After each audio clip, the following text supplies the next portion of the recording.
주일 본문은 로마서 1장입니다.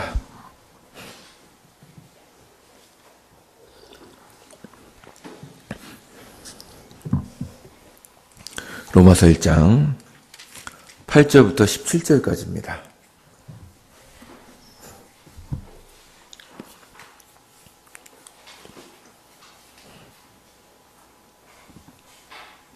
(1장 8절부터 17절까지를) 한 절씩 교독하도록 하겠습니다. 제가 먼저 읽겠습니다. 먼저 내가 예수 그리스도로 말미암아 너희 모든 사람에 관하여 내 하나님께 감사함은 너희 믿음이 온 세상에 전파됨이로다.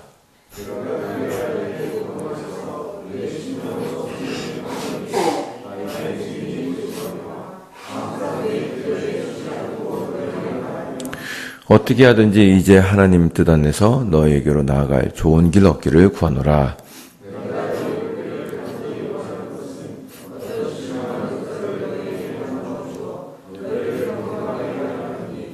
이는 곧 내가 너희 가운데서 너희와 나의 믿음으로 말미암아 피차 안위함을 얻으려 함이라.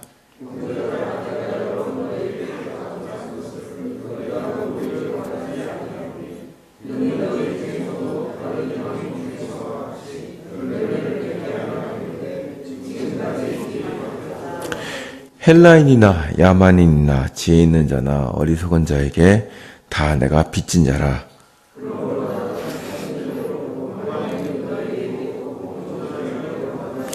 내가 복음을 부끄러워하지 아니하노니 이 복음은 모든 믿는 자에게 구원을 주시는 하나님의 능력이 됨이라. 먼저는 유대인에게요 그리고 헬라인에게로다. 복음에는 하나님의 믿음으로 믿음에 이르게 하나니 기록된 바 오직 의인은 믿음으로 말미암아 살리라 함과 같으니라. 아멘. 오늘부터 살펴볼 성경 본문은 로마서입니다.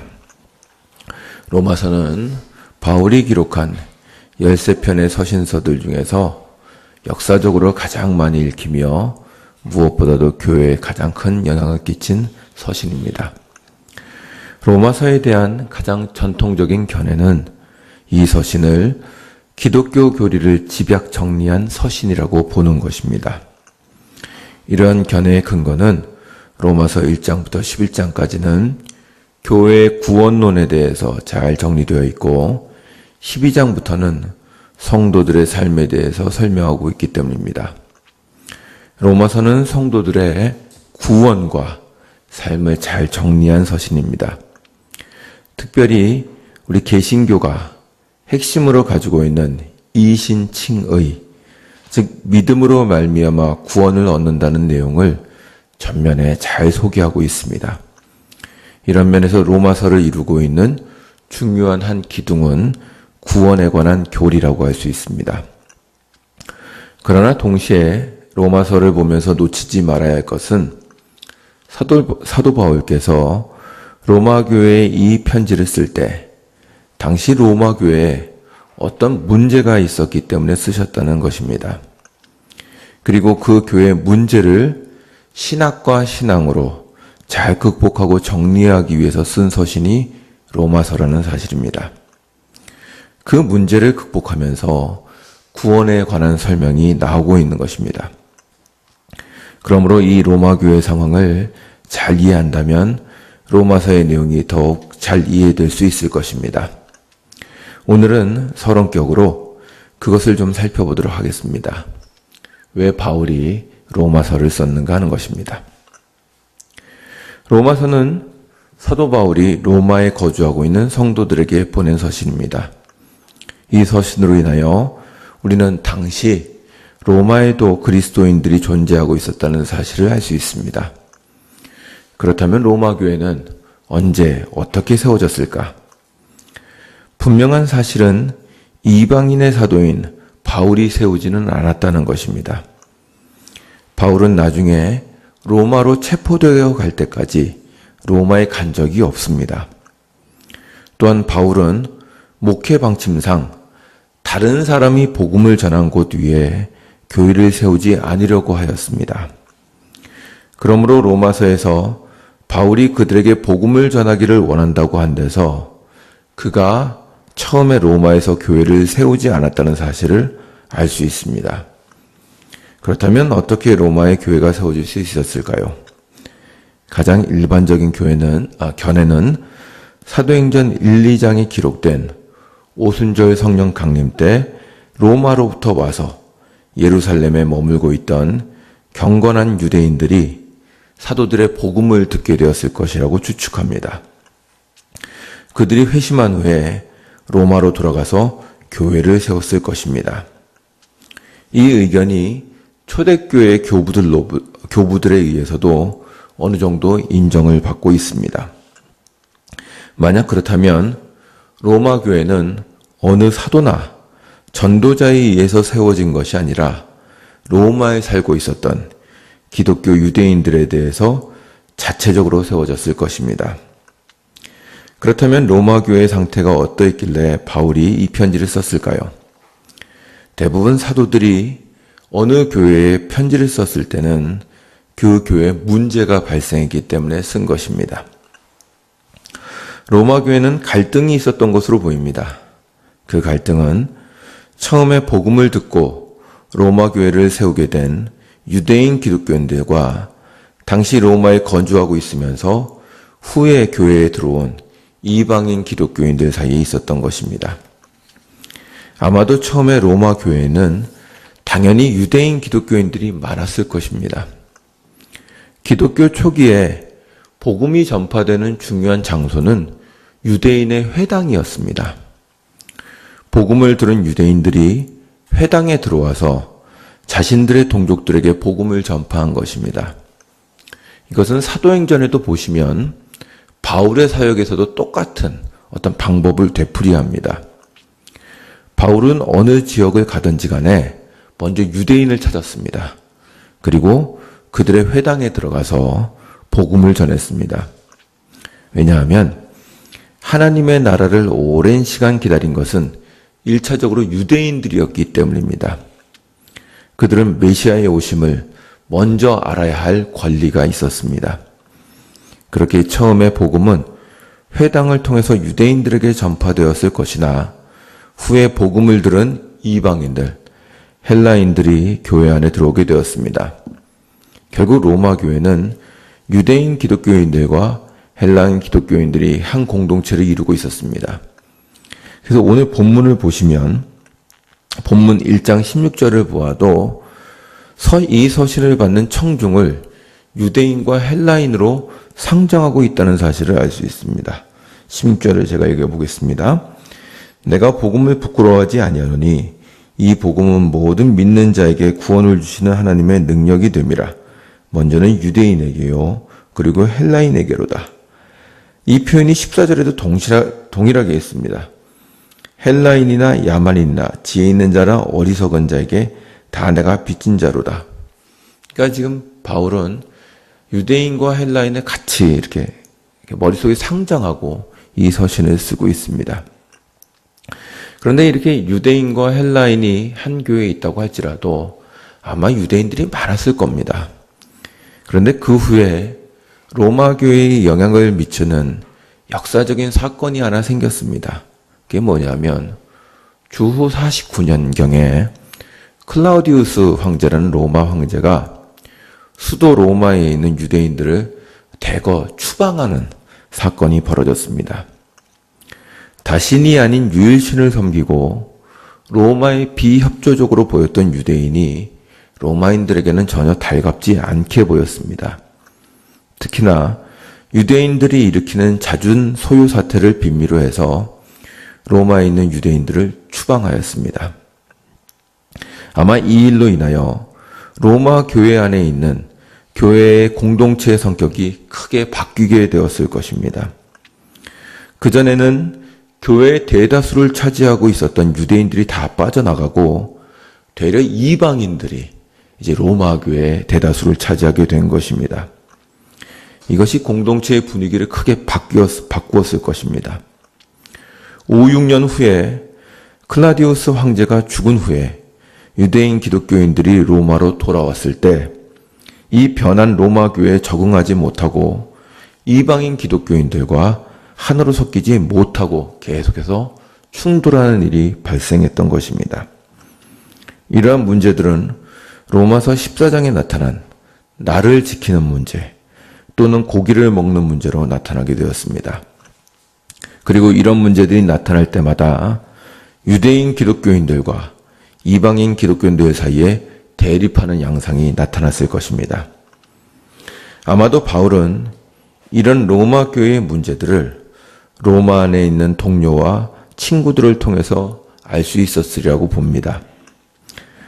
로마서 16장을 보시면 바울의 동료 사역자들과 친구들의 이름들이 쭉 기록되어 있습니다. 그러니까 이제 마지막으로 그들에게 문안 인사를 하고 있는 것입니다. 아마도 그들을 통해서 사도 바울은 로마 교회 안의 사정을 들을 수 있었을 것이라 이렇게 추측을 합니다. 어쨌든 유대인 기독교인들과 이방인 기독교인들이 함께 지내게 된 로마 교회는 점차 갈등이 심화되어서 교회가 하나 되지 못할 위험에 처하였습니다. 그 문제를 해결하고 교회를 다시 하나 되게 하기 위해서 바울은 로마서를 쓴 것입니다. 그런데 이 교회의 문제를 해결하기 위해서 쓴 로마서가 성경 중에서도 자주 읽히는 서신이 된 것은 그렇게 교회가 하나 되게 하는데 어떤 윤리나 도덕에 의해서 교회를 하나로 만들고 있지 않다는 데 있습니다. 그러니까 그냥 성도들에게 그래도 옆에 사람 잘 좀 해줘라. 이런 식의 윤리나 좋은 말로 이렇게 문제를 덮으려고 한 것이 아니라 복음의 근본을 밝혀서 그것을 가지고 왜 교회가 하나일 수밖에 없는가를 설명하는데 로마서의 핵심이 있다는 것입니다. 바울은 하나님께서 전 인류에게 베푸신 은혜와 구원이 무엇인지를 밝힘으로써 어떻게 다양한 민족으로 이루어진 교회가 하나가 될 수 있는지를 설명합니다. 이것이 로마서의 탁월한 점입니다. 이런 방식으로 인해서 바울은 복음이 무엇인지, 그 복음이 선포되었을 때 교회가 어떤 삶을 살아야 하는지 잘 설명하고 있습니다. 그리고 이러한 신학적이고 실천적인 목적 외에도 우리가 또 봐야 할 것은 로마서에는 선교적인 목적도 있다는 것입니다. 그것은 로마서 15장에 나와 있습니다. 한번 보시죠. 로마서 15장 22절부터 24절입니다.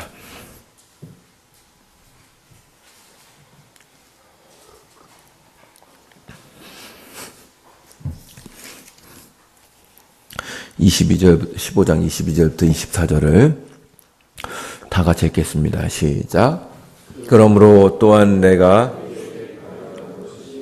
몸 막혔더니 이제는 이 지방에 일할 곳이 없고 또 여러 해 전부터 언제든지 서바나로 갈 때 너희에게 가기를 바라고 있었으니 이는 지나가는 길에 너희를 보고 먼저 너희와 사귐으로 얼마간 기쁨을 가진 후에 너희가 그리로 보내주기를 바람이라. 아멘.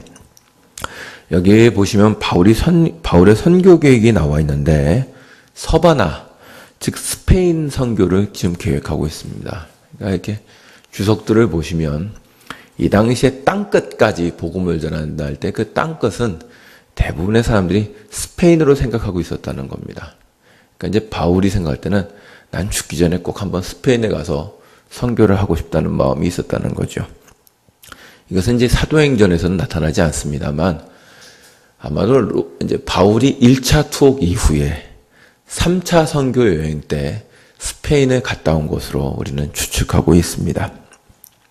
근데 여기 보시면 바울이 스페인 선교를 계획하고 있었고 그 스페인으로 가는 요충지에 있는 로마 교회를 튼튼하게 세움으로써 스페인을 선교할 때 도움과 지원을 요청받으려고 한 것으로 보입니다. 이건 역시 바울이 로마 교회에 서신을 쓰고 그 교회를 튼튼하게 세우려고 했던 이유 중에 하나입니다. 자, 오늘은 먼저 로마서 1장을 좀 잠깐 살펴보겠습니다. 오늘 볼 본문인 1장을 살펴보면 크게 세 부분 정도로 나눌 수 있습니다. 1절부터 7절은 사도 바울이 교회에게 하는 인사말입니다. 스스로를 사도라고 소개하는 바울은 하나님의 복음이 무엇이며 이 복음의 중심 내용인 그리스도에 대해서 선포합니다. 그리고 이 편지를 받는 성도들이 그리스도의 소유가 되었다고 말하며 그분으로부터 오는 은혜와 평강을 구하는 것이 1절부터 7절의 내용입니다. 8절부터 15절까지는 로마 교회를 향한 자신의 사랑과 기쁨, 그리고 자신이 직접 교회를 방문하기 원한다는 말을 하고 있습니다. 바울은 사도들이 복음을 전한 적이 없는 로마에 교회가 세워졌다는 말을 듣고 대견하고 기뻐합니다. 그리고 이 교회의 은사, 곧 복음의 깊은 내용을 나누어 주기를 구합니다. 11절의 말씀이 그것입니다. 1장 11절을 다 같이 한번 읽겠습니다. 시작. 내가 너희 보기를 간절히 원하는 것은 어떤 신령한 은사를 너희에게 나누어 주어 너희를 견고하게 하려 함이니. 아멘. 여기서 신령한 은사라는 것은 우리가 생각하는 어떤 그런 신비한 은사라기보다는 복음을 의미하는 겁니다. 그러니까 내가 너희들에게 복음을 한번 가르쳐 주기를 원한다라고 얘기하는 것입니다. 사도는 이 새롭게 세워진 어린 교회에게 복음을 선포하여 교회를 견고하게 하고자 합니다. 그렇게 자신이 여러 번 로마 교회를 방문하고자 하였으나 하지 못한 것을 안타까워합니다. 그리고 16절부터 17절은 이 로마 교회에게 전해주고자 하는 복음의 핵심을 얘기합니다. 이 두 절이 바로 로마서의 핵심입니다. 복음은 유대인과 헬라인 모두에게 구원을 주는데 그 복음에서 나타나는 하나님의 의는 믿음으로 말미암는 의라는 사실입니다. 그리고 이 믿음의 의로 인해서 이방인과 유대인 모두가 구원받았다는 것을 설명하기 위해서 이 서신을 쓴 것으로 되어 있습니다. 그러니까 이제 사실 이 로마서의 나머지 부분은 이 두 구절을 다 해석하는 겁니다. 그러니까 하나님으로부터 그리스도로 말미암은 의가 나타났고 이 의로 말미암아 유대인과 헬라인 모두 구원에 이르게 되었다. 이것이 로마서의 핵심입니다. 그런데 이 믿음으로 말미암은 의를 설명하기 위해서 먼저 바울은 이방인과 유대인 모두 하나님의 진노 아래에 있다는 사실을 설명합니다. 그리고 그것이 1장 18절부터 32절까지 기록되어 있습니다. 이방인들은 세상을 통하여 하나님의 영광을 보지만 그분을 찾지 않습니다. 되려 그 영광을 가지고 우상을 만들었습니다. 이렇게 사람들이 우상을 만드는 이유는 하나님을 모르기 때문이 아니라 하나님을 섬기기 싫어하기 때문입니다. 하나님을 섬기기 싫어하는 인류는 죄에 빠져 있는 상태입니다. 여기까지가 1장 전체적인 내용입니다. 잠깐 한 가지만 교훈을 말씀드리고자 합니다. 앞에서 말씀드린 대로 바울은 교회의 문제를 해결하고자 이 서신서를 썼습니다. 그런데 그 문제를 해결하기 위해서 바울이 교회에 전하고자 하는 것은 그리스도의 복음이었습니다. 교회에 있는 여러 가지 문제를 바로 다루기보다는 복음이 무엇이며 하나님께서 베푸신 은혜가 무엇인지를 먼저 설명하고자 합니다. 이것은 우리가 성도의 삶과 교회를 바라볼 때 무엇을 중심에 놓아야 하는지를 생각하게 합니다. 교회에서 우리는 여러 가지 문제를 만날 수 있습니다. 잘못된 믿음, 풍파, 다툼, 비리 등등. 여러분들이 교회에서 신앙생활 하셨다면 교회 안에서 만날 수 있는 다양한 문제들을 아실 것입니다. 그런 문제가 터질 때마다 교회를 개혁해야 한다는 말도 나오고 기도와 금식을 말하기도 합니다. 그리고 오랜 동안 교회들은 그러한 문제를 해결하기 위해서 사회의 조언을 듣기도 하고 새로운 시스템을 도입하기도 합니다. 그러나 우리가 잊지 말아야 할 것은 교회는 그리스도의 몸이며 교회의 모든 법과 원리는 그리스도로부터 나온다는 사실입니다. 교회는 그리스도 안에 있음으로 의미를 갖게 되며 그리스도를 기초로 하여 생명력을 갖습니다. 그러므로 교회가 모든 문제의 해결점을 찾을 때에는 그리스도와 그분의 복음으로부터 출발해야 합니다. 그것이 교회가 그리스도의 통치를 받는다는 중요한 증거입니다. 그러므로 교회는 어떤 문제가 생겼을 때 세상 법정에 가서 호소하지 않습니다. 그렇게 될 때는 그곳이 하나님의 나라라는 것을 스스로 부정하는 행위가 되기 때문입니다. 어떤 존경하는 목사님이 하셨던 말씀이 항상 제 귀에 남아 있습니다. 교회가 세상 법정에까지 가는 그 상태가 되면 차라리 교회를 폐쇄하는 것이 낫다. 그리고 성도들은 다른 교회 가서 신앙생활하면 된다. 교회는 그리스도의 법 위에 있다는 것을 생명으로 삼아야 되고 거기서 떠날 때는 교회의 생명을 잃게 된다. 그 말이 제게 큰 울림이 됐습니다. 여러분은 교회의 문제를 볼 때, 그리고 교회의 어려움을 볼 때 가장 먼저 뭘 생각하십니까?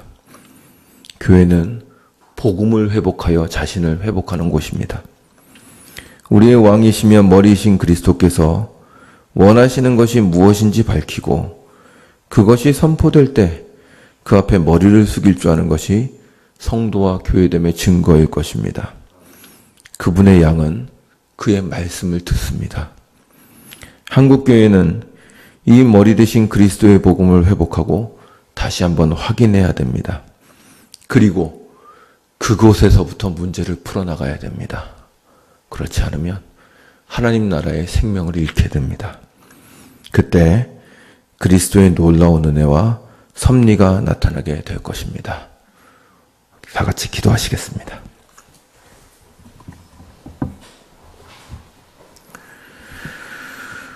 주님, 참으로 로마 교회의 어려운 문제들을 안고 있을 때 바울 선생님은 복음을 설명함으로 그 문제를 해결하고자 했습니다. 왜냐하면 교회는 그리스도의 몸이고 그리스도의 법 위에 세워진 공동체이기 때문입니다. 교회는 세상 말을 들을 필요가 없고 오직 그리스도의 법 위에 서야 합니다. 주님, 이 사실을 저희들이 다시 한번 확인합니다. 주님, 한국교회가 많이 아픕니다. 여기저기 문제가 많고 성도들의 눈물과 한숨 지는 소리가 들리는 것 같습니다. 그러나 이럴 때일수록 하나님의 복음을 회복할 수 있도록 도와주시옵소서. 세상의 손을 벌려 세상의 판단을 구하기 이전에 그리스도께서 교회를 세우신 이 목적과 무엇을 교회를 통하여 세우기 원하시는지를 바라보게 하여 주시옵소서. 과연 그것을 잃어버린다면 주님, 교회가 이 땅에 서야 될 이유가 뭐가 있겠습니까? 저와 우리 성도들이 그 사실을 잊지 않게 하여 주시옵시고 이 교회를 그리스도의 공동체로 세워나가는데 온 힘을 다할 수 있도록 은혜를 베풀어 주시옵소서. 주님, 약속하신 은혜를 매일매일 그리고 오늘 하루도 주의 교회에 내려 주시옵소서. 감사드리며 예수님의 이름으로 기도드리옵나이다. 아멘. 하늘에 계신 우리